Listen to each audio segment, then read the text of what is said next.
Ever lay awake at night just like your brain's having a party and you weren't invited? You know the kind. I mean, Right. sleep's a million miles away, and meanwhile you're stuck with this all-night worry fest in your head. Oh, yeah, definitely. One of the sources you sent me even starts off with a super vivid scene.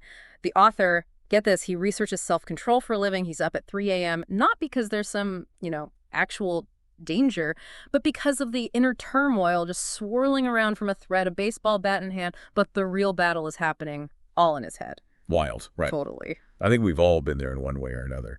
Right. It's like that feeling just hits close to home for so many of us. Yeah, no, for sure. And that intense beginning, it kind of sets the stage for what we're diving into today. This whole thing about the inner voice, you know what I mean? What the author labels as chatter, like that nonstop loop of not-so-fun thoughts and emotions. And as the stuff you shared points out, this chatter can have a surprisingly strong hold on how we feel, how we function, the whole shebang. Absolutely. I mean, we all experience it in different ways, right? And today we're going to really try to break down what this inner voice is all about, looking at both the helpful sides and the times when it totally throws us off track. And like always, we're basing this on all the fantastic research you brought in. Right on. Looking forward to it. Okay, so the story of how the author got into this whole world of internal dialogue is actually pretty fascinating. Oh. Yeah, kind of started unexpectedly. Yeah. It all goes back to when he did this short little spot on CBS Evening News. He talked about research he was doing about how our brains process emotional pain like heartbreak, very similarly to how it processes physical pain. That gut-wrenching feeling of heartbreak. Well, it turns out there's a real neurological basis for it. Wow, I remember that study. It totally blew up online. Like everyone was talking about it. Exactly. It went viral, which is kind of wild. But then comes the twist. Here he is, this researcher studying this super fundamental part of human experience. Suddenly he's in the public eye, and then boom, he gets this threatening letter. So while, yeah, the external threat is serious, it's what happens inside him that's really important here. I see what you mean. It kind of highlights just how easily something that happens outside of us can set off this cascade of worries and anxieties inside us. Like our minds just take over. Right on. He even talks about going to the police and their advice, while probably sensible, like enlist your number, switch up your routine, stuff like that. It completely missed the massive mental frenzy he was already caught up in. It really shines a light on how quickly an external problem can turn into this deeply internal one that just fuels this what-if spiral in our minds. And that brings us to this really crucial point the author makes in the book. He reflects on how, his dad always emphasized the importance of looking inward, going inside to understand things. And for a lot of us, that's just what we do naturally, right? We analyze our problems, pick apart our feelings, try to really think things through. It's like what we're often told is the mature and responsible thing to do. Yeah. Self-reflection is key to making good choices and living a life that matters. But, as the book argues, this ability, this really human capacity for introspection, it can become a huge obstacle. That's where the chatter comes in. Instead of having this inner mentor guiding us, we end up with this inner critic just playing on repeat. Right. And it never seems to shut up. Never. So the core of what we're doing today, the big question, is to understand why these attempts to go inside sometimes lead us to clarity, growth, and all that good stuff, and other times they just send us spiraling. Exactly. And the even bigger question is, how do we take back control of those introspective abilities when they start going haywire? That's what we're going to explore. And luckily, you brought a ton of research and stories that will help us figure that out. Let's jump in. All right. So your sources really stress that this inner voice, this constant stream of thoughts we have in our heads, it's something that all humans experience. It's not just for those of us who tend to be more, outwardly expressive. We all have it in one form or another, even folks with vocal or hearing impairments. It's true. The book even gives examples of people who stutter, but their inner thoughts, they flow perfectly smoothly. Or deaf individuals who communicate using sign language. They say they have their own internal version of signing. It's pretty wild. It is. It really underscores the point that this inner dialogue is just how our brains process information, regardless of how we communicate externally. It's like our internal operating system, always running in the background. I like that. It's our mental OS. Right. And get this. The sheer amount of internal talking we do is mind-blowing. The research you shared suggests that we internally talk at a rate equivalent to something like 4,000 spoken words per minute. Whoa, hold on. 4,000 words a minute. That's right. 4,000. Imagine that. That's like listening to, I don't know, dozens of State of the Union addresses worth of internal chatter every single day. No wonder our minds sometimes feel like a crowded, noisy subway at rush hour. Oh, I can totally relate to that. Makes you wonder what we're even filling all that mental space with, right? It really does. It makes you realize just how much time we actually spend in our heads. In this life of the mind, as the author puts it, we're constantly drifting away from the present moment and into this internal world. And a researcher named Andrew Irving, he actually recorded people's spoken aloud thoughts. It gives us this crazy peek into what usually fills up this default mental state. Oh, that's the study where he walked around New York with people just letting their thoughts flow out loud, right? What did he find? Remind me. Exactly. And what he found was super interesting. These spontaneous, unfiltered thoughts, they were often negative and really focused on the person themselves. People were thinking about their own experiences, their own feelings, what they needed, what they wanted.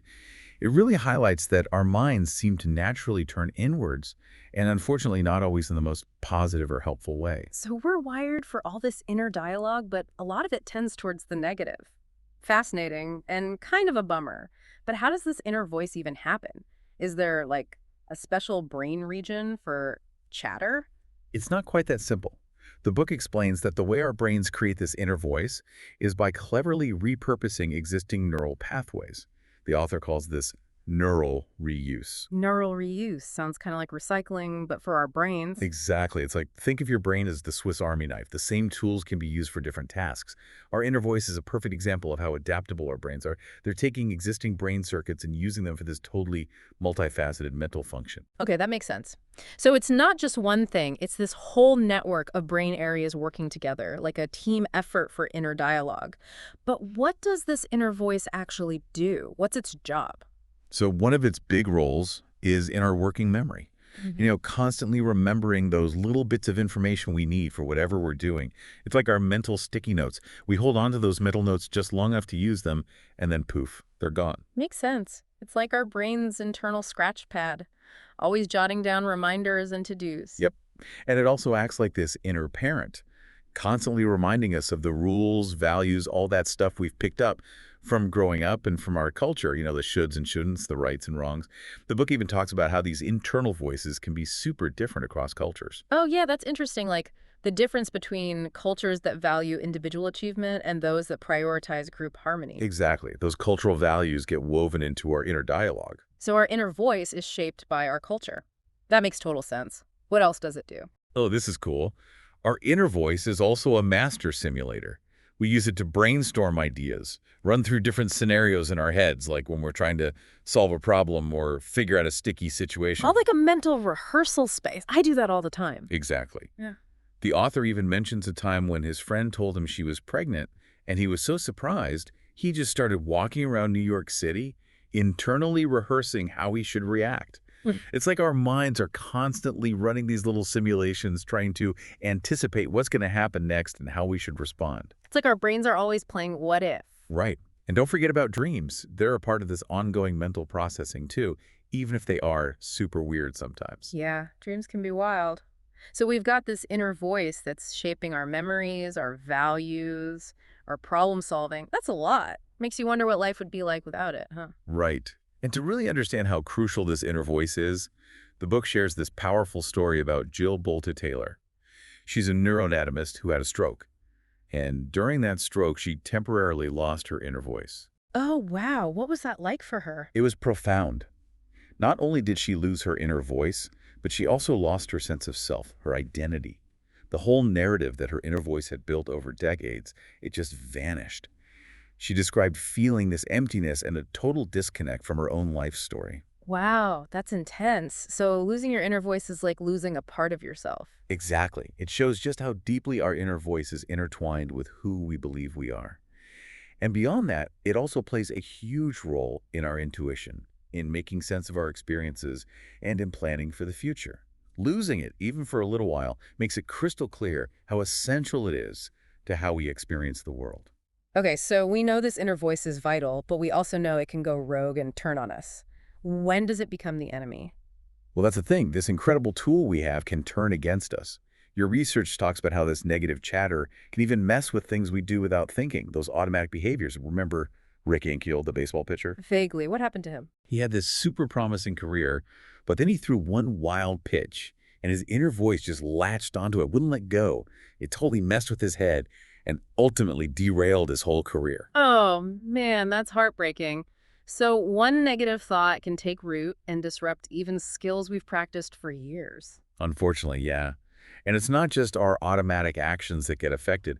This chatter also undermines our ability to focus, to use those higher-level thinking skills we call executive functions. It's like the air traffic control system of our brains. Executive functions, those are the things that help us plan, make decisions, and resist temptations, right? Exactly. And the problem is, these executive functions, they have limited capacity. There's this idea called the magical number 4. It suggests we can only juggle a few things in our minds at once. So we're basically running on limited mental RAM. Yep, exactly. Mhm. And anxiety, those repetitive negative thoughts, all that chatter, they completely overload the system. It's like when your phone's trying to run a million apps at the same time, everything slows down and nothing works right. Ugh, the dreaded spinning wheel of death. So what are the real-world effects of this mental overload? The consequences can be huge. The research you sent me shows how chatter messes with people's performance in all sorts of situations. You see it in students freaking out over exams, performers getting hit with stage fright, and even business negotiators making bad decisions because they're so anxious. There's even research showing that anxiety can lead people to make super low initial offers in negotiations. Wow, so this inner noise can impact our outcomes in really concrete ways. Absolutely. And there's a social aspect to this, too. It's a bit of a minefield, actually. You know how when we're struggling with negative thoughts, our instinct is often to reach out to others for support. Yeah, of course. It's natural to want to talk things through with people you trust. Right, exactly. But the book highlights this weird irony. Sharing those negative thoughts too much can actually push people away. It's like the pain of our inner chatter makes us less sensitive to social cues. We don't realize when we're oversharing or burdening others. That makes sense. It doesn't mean we should never talk about our problems, but if it becomes constant negativity, it can turn a potentially helpful conversation into something damaging. Right. And this is where social media comes in, which in a way has made this whole inner voice thing even more complex. Oh, yeah. Social media is its own beast. How so? Well, think about it. On social media, everything's so immediate, and you don't have those nonverbal cues you get in face-to-face interactions. It can lead to less empathy and more conflict. The book actually mentions cyberbullying as a prime example. Oh, yeah. Cyberbullying is a huge problem, and we know it can have serious effects on mental health. It's like those usual social filters we have are gone, so that inner critic can just run wild, both in what we put out there and in how we interpret what other people say. And the lack of time to reflect is a big factor too, right? In person, there's usually a pause between what someone says and how we respond, which gives us time to think and process our emotions. Online, it's all instant, and that can really hinder that natural processing time. That's a great point. It's like there's no time heals all wounds aspect on social media. Right, and then there's the whole curated image thing. Everyone's presenting this perfect version of themselves, which just fuels social comparison. Oh, absolutely. We're constantly bombarded with everyone else's highlight reels. And that can totally mess with our sense of well-being. It's like that study you mentioned about passively scrolling through Facebook and feeling envious. It's a breeding ground for those why not me thoughts. Exactly. So we've talked about how this inner voice affects our thoughts, our actions, and even our social lives. But it doesn't stop there. It even has an impact on our physical bodies. Wait, really? How does that work? The book talks about this really interesting study on people experiencing heartbreak. And get this, they found a surprising overlap between how our brains process emotional pain and physical pain. So heartbreak isn't just a metaphor, it's actually painful. Exactly. Yeah. They used MRI scans and even applied heat to participants, and it turned out the brain regions activated during heartbreak were similar to those activated during actual physical pain. It's wired into us. Wow, that's wild. So it's not just in our heads, it's in our bodies too. Right. And our bodies have this thing called the threat response, which is triggered by all sorts of tough situations, not just physical danger. We're talking job loss, relationship problems, even the stress of moving. Makes sense. Our bodies don't always know the difference between a physical threat and a psychological one. Exactly. And this threat response involves the hypothalamus, adrenaline, cortisol, the whole works. It's a cascade of physiological changes that gets our bodies ready to fight or flee. So what happens when this threat response is constantly activated because of our inner chatter? That's the problem. All that negative self-talk, that constant loop of worry, it keeps our bodies in this heightened state of alert, and that can have some serious consequences for our health down the line. Right. It's like our bodies are always on high alert, ready for danger that might not even be real. Exactly. The book also briefly mentions how a lack of social support can negatively affect our health, which isn't surprising when you consider how isolating this persistent negative chatter can be. It's like a vicious cycle. Chatter isolates us, and isolation is bad for our health. Totally. And then there's this mind-blowing concept that our DNA is like a piano. The idea is that the expression of our genes, how they actually function, can be influenced by our experiences, including things like chronic stress and the quality of our relationships. Whoa, so our experiences can actually change how our genes work. That's what the research suggests. It's pretty amazing and a little bit scary when you think about it. It even seems to affect genes related to inflammation. Okay, so we're getting a clearer picture of how powerful this inner voice can be. It affects our thoughts, our actions, our social lives, our physical health, even our genes. So the big question is, how do we tame this beast? How do we take back control when our inner voice starts to sabotage us? That's the million-dollar question. And the sources you shared actually provide a whole toolkit of strategies for managing this inner chatter. And a key concept is creating what the author calls psychological distance. Psychological distance, what does that mean? It's about intentionally stepping back from our immediate thoughts and feelings. Like, instead of getting completely swept up in the emotion of the moment, we try to observe it from a bit of a distance, as if we're watching it unfold from the outside. Interesting. So it's about getting some perspective. Exactly. And there's research showing that this detached observer perspective can actually reduce rumination, that tendency to dwell on negative thoughts. Oh, I do that way too much. I need to learn this skill. What else can we do to create the psychological distance? Well, one really helpful strategy is to try to see the big picture, which helps lessen the power of those intrusive, nagging thoughts that just drain our energy. So instead of getting lost in the details, we try to zoom out and see the bigger context. Right. And sometimes even small actions can help. Like, if you're feeling overwhelmed by a thought, try mentally shrinking it down, making it tiny. It sounds silly, but it can actually help create that distance. I'm willing to try anything at this point. What about when it comes to motivation? Any tips there?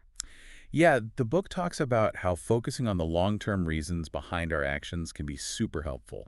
Like, instead of thinking about how much you hate studying, think about why you're doing it in the first place, the goals you're working towards. It shifts your focus away from the immediate discomfort and towards a more meaningful purpose. Makes sense. It's about connecting our actions to our values and goals. Mm, So we're not just slogging through something we hate, we're working towards something we care about. exactly. Now, this next idea is super interesting. It's called Solomon's Paradox. Have you heard of it? Solomon's Paradox. Rings a bell. Refresh my memory. Basically, it says that we're often much wiser when giving advice to others than when trying to solve our own problems. Oh yeah, I totally do that. It's so much easier to see things clearly when it's not your own drama.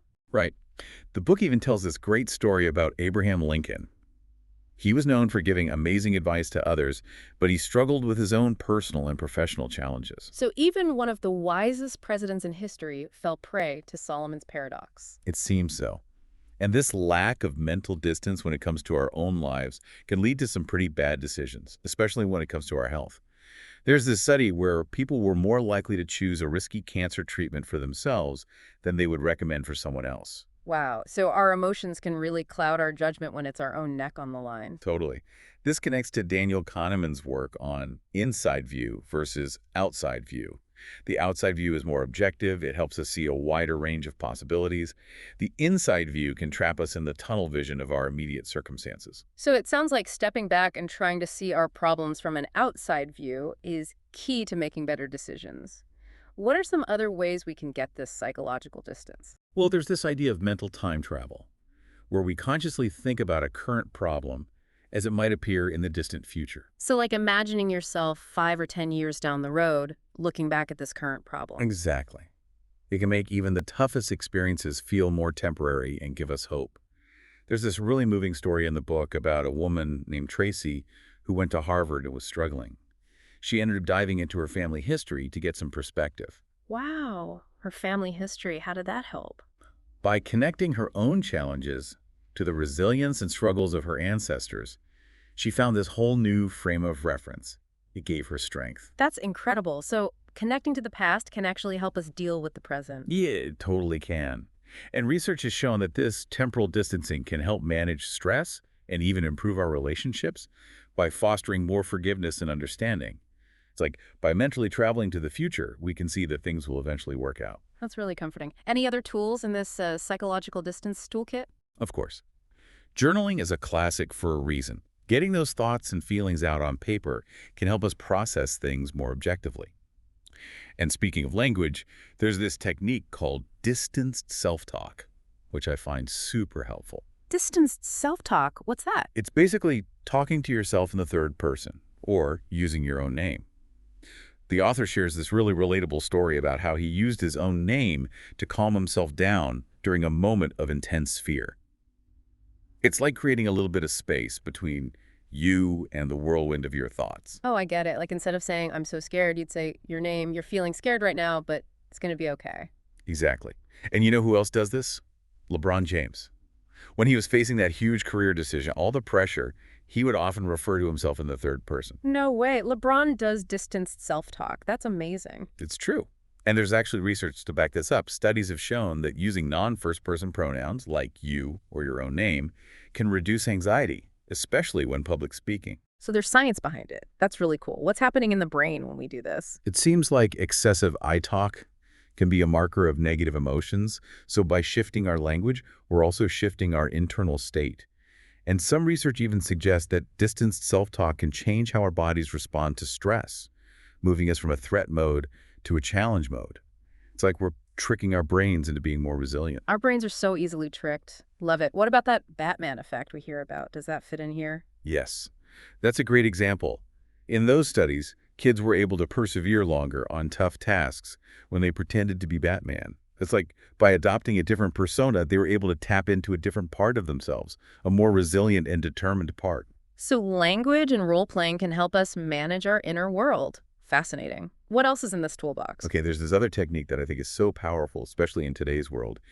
It's about using the universal you. Universal you. What do you mean by that? It's about using the generic you in our internal dialogue. Like you win some, you lose some, or you can't always control what happens. It helps us see our struggles as part of the shared human experience instead of feeling like we're the only ones going through something tough. Oh, that makes sense. It's like normalizing our negative experiences. Instead of feeling isolated, we see that everyone goes through difficult stuff. Exactly. Sheryl Sandberg, the COO of Facebook, she wrote this incredibly moving post after her husband passed away. She used that universal you language in such a powerful way. I remember that post. It was heartbreaking, but also so relatable. It helped a lot of people going through similar experiences. It did. And there's research showing that learning from others' negative experiences can actually be helpful for our own well-being. It's like by recognizing that we're not alone in our struggles, we can find strength and resilience. Okay, so we've got psychological distance, we've got distant self-talk, we've got the universal you. What about social support? Isn't that a crucial part of managing this inner chatter? It totally is. But as your sources point out, it can be tricky. It's not always as straightforward as we might think. Sometimes social support can actually backfire. Wait, seriously? How can support be a bad thing? Well, there are studies looking at how students reacted to those horrific shootings at Virginia Tech and Northern Illinois University and also the aftermath of 9/11. And they found that simply expressing emotions without any kind of cognitive processing, it doesn't always lead to better outcomes. So just venting and letting it all out doesn't necessarily help. It doesn't seem to, at least not always. Sometimes we need more than just emotional release. We need to reframe the problem, find solutions, process things in a more constructive way. Makes sense. So how can social support go wrong? Well, sometimes support can backfire if it focuses too much on just validating our emotions without helping us move forward. It can lead to what's called co-rumination, where we end up rehashing and amplifying our negative feelings instead of finding solutions. Oh, I've totally been there. It's like picking at a scab. It just makes it worse. Exactly. It's like throwing fuel on the fire. The key is to find support that guides us towards solutions, helps us see things from different perspectives, not just dwell in the negativity. So the quality of the support matters as much as the quantity. Absolutely. And there are some amazing examples of supportive initiatives that do this really well. The It Gets Better campaign, which shares stories of hope and resilience with LGBTQ+ youth, is a perfect example. It promotes normalization and offers a sense of temporal distance, showing that things can and do get better over time. That campaign has been so powerful for so many people. It's a great example of how shared experiences can create connection and hope. It is. And there's this really interesting concept called invisible support. Have you heard of that one? Invisible support. Can't say I have. Tell me more. It's this idea that sometimes the most effective support is subtle, almost unacknowledged. It's the kind of support that doesn't make the person feel like they're being judged or evaluated.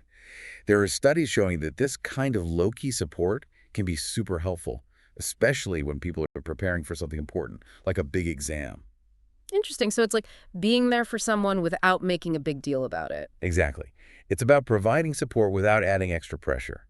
There's research on law students prepping for the bar exam and also on marital satisfaction that shows the benefits of this kind of understated support. So sometimes less is more when it comes to support. It seems that way.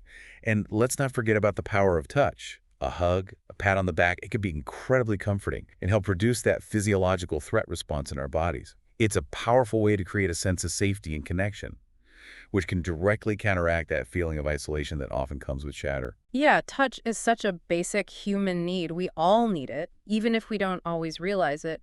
So we've talked about strategies for changing our perspective, changing our self-talk, and getting the right kind of social support. What else can we do to manage this inner voice? Well, our environment plays a surprisingly big role. Have you ever noticed how being in nature can just calm your mind? Oh, absolutely. Nature's my happy place. Being out in the woods, by the ocean, it just melts away stress. Right. The sources you sent me talk about this idea of soft fascination. It's the gentle, involuntary attention we give to things like nature or a street musician playing. It doesn't drain our mental energy the way focused, voluntary attention does. Makes sense. It's like our minds can rest when they're softly fascinated. We're engaged, but not in a way that's taxing. Exactly. There's this groundbreaking study by Roger Ulrich where he found that hospital patients actually recovered faster when they had a view of trees from their windows. Wow. So just looking at nature can help us heal. It seems so. And since then, tons of research has linked exposure to nature with reduced rumination and better attention. Even natural sounds, like a babbling brook, can have a calming effect.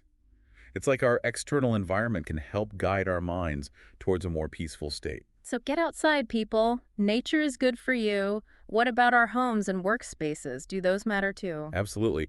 The book talks about compensatory control, which is basically the idea that when our internal world feels chaotic, we often try to create order in our external environment to compensate.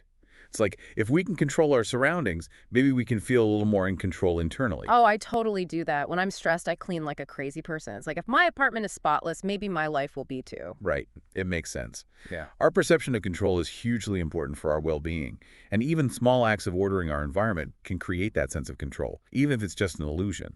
Think of athletes with their pre-game rituals or the whole Marie Kondo tidying phenomenon. Yeah, those rituals and routines can be super calming. It's like, if I follow these steps, everything will be okay. Exactly. And there's even research linking higher levels of disorder in disadvantaged neighborhoods with increased rates of depression. It shows how our environment can really impact our mental state. So a cluttered environment can contribute to a cluttered mind. Got it. What about the power of our own beliefs? Can those help us manage this inner voice? Oh, absolutely. The book tells this fascinating story about Franz Anton Mesmer, this guy who believed in animal magnetism. He thought he could cure people by manipulating this invisible force. Animal magnetism sounds like something out of a Harry Potter book. Right. Totally out there. But even though his theory was debunked, his patients often experienced real relief simply because they believed in the treatment. This led to the discovery of the placebo effect, the idea that our beliefs can have a powerful impact on our bodies and minds. The placebo effect is so fascinating. It shows that our minds can literally heal our bodies. It's incredible. Yeah. And the book asks this really interesting question. Could placebos help with managing chatter? It makes sense, right? If our beliefs can impact our physical health, why not our mental health too? I like that line of thinking. Is there any evidence for it?